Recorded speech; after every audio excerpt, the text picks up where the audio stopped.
Hey guys, hope you're all doing well and staying safe. In this video, I thought I'd give you guys a little update slash diagnosis of the Humvee. In the last episode, you guys saw that we did get it running and we do have a serious issue. It was billowing white smoke out of the exhaust pipe.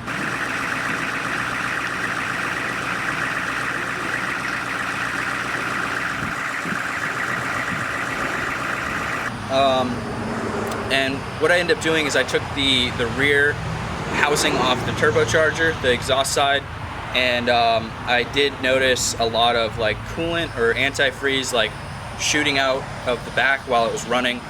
So and the turbo isn't water cooled, so it's not the seal in the turbo.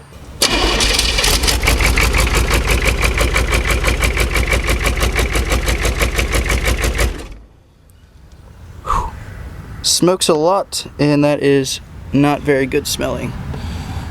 But you can see the liquid dripping out of here, and look at how much just accumulated just from that.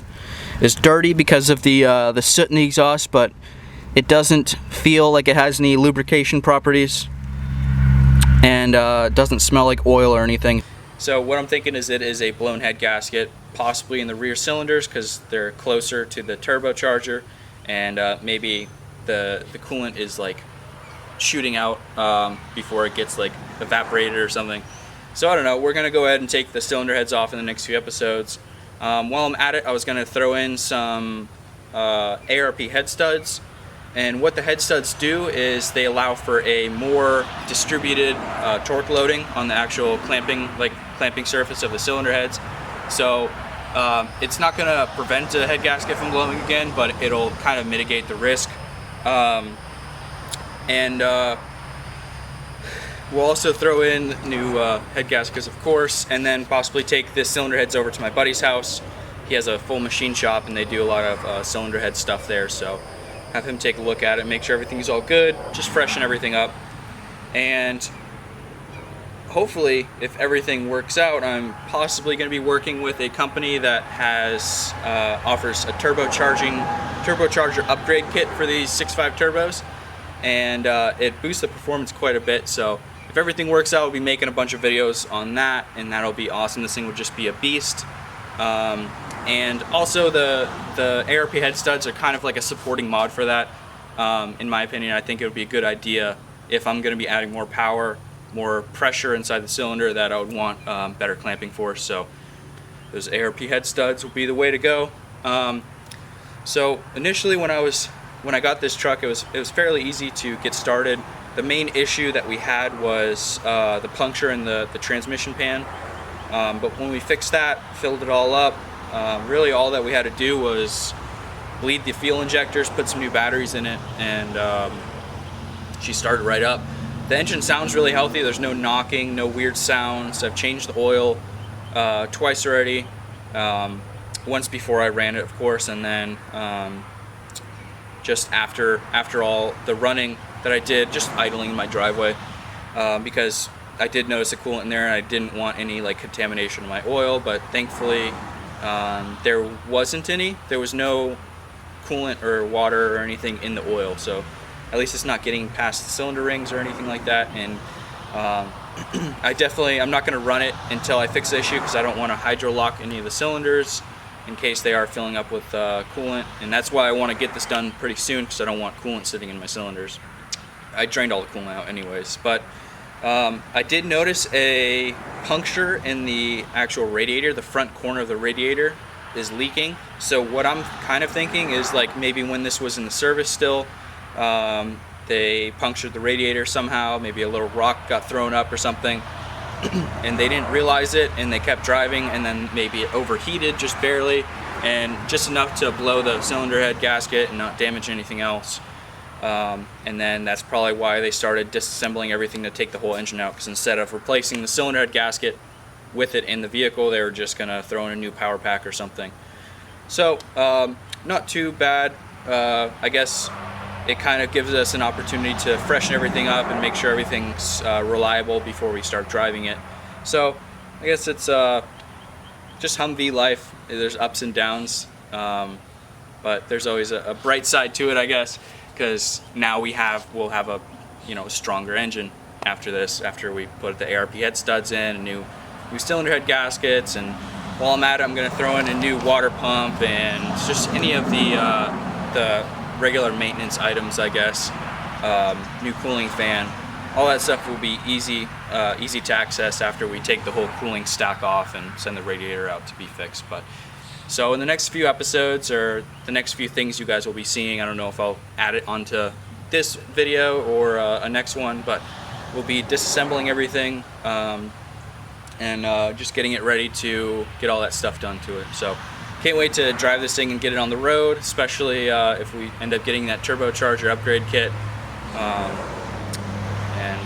Be pretty badass after that. This thing will be a beast. So alrighty, so right now we're gonna go ahead and start sanding this transmission brace or cross member. It has a lot of rust on it, so we're gonna be knocking down some of that rust, getting rid of some of the paint on there, the old paint, and then we're gonna go ahead and throw a fresh coat of paint on this just to protect it and make it look nice. But right here is where I want to talk about something very important to me, and that is safety. Your guys' safety, my safety. And I just want to let you know, whenever you guys are working with anything that has this military paint on it, you want to be very careful.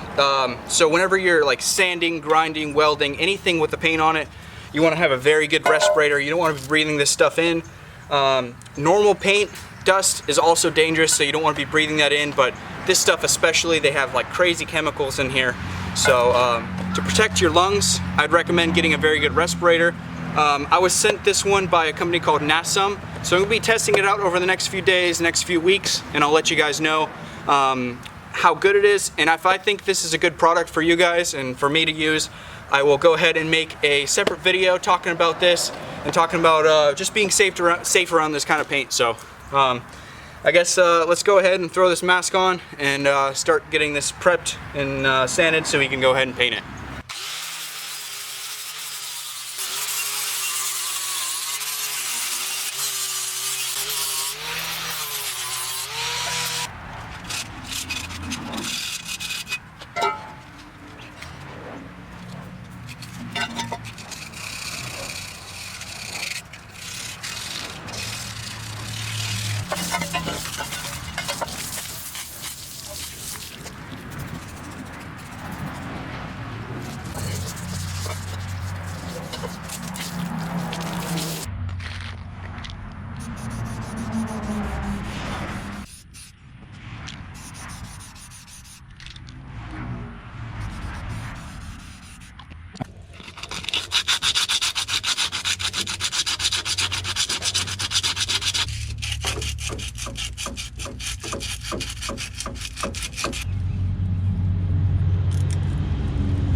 Alright guys, so I just had to button some stuff up on the transmission. Some of the bolts were loose for the pan, I guess, or just not tight enough, and a little bit was dripping out overnight. There was a little tiny puddle. So right now I have all the fuel injector lines loosened just to bleed all the air out of the system, and I'm gonna go ahead and crank it over. I just threw some batteries in there. Gonna go ahead and crank it over and see if some fuel starts coming out, and then once it starts coming out, then I'm gonna go ahead and tighten them all, and then hopefully she runs without any issues. But let's go ahead and see.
Alright guys, thanks for watching.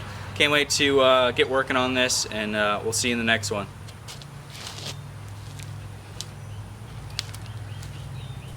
Stay tuned for the next video where we'll be tearing down the engine and getting to the bottom of our problems.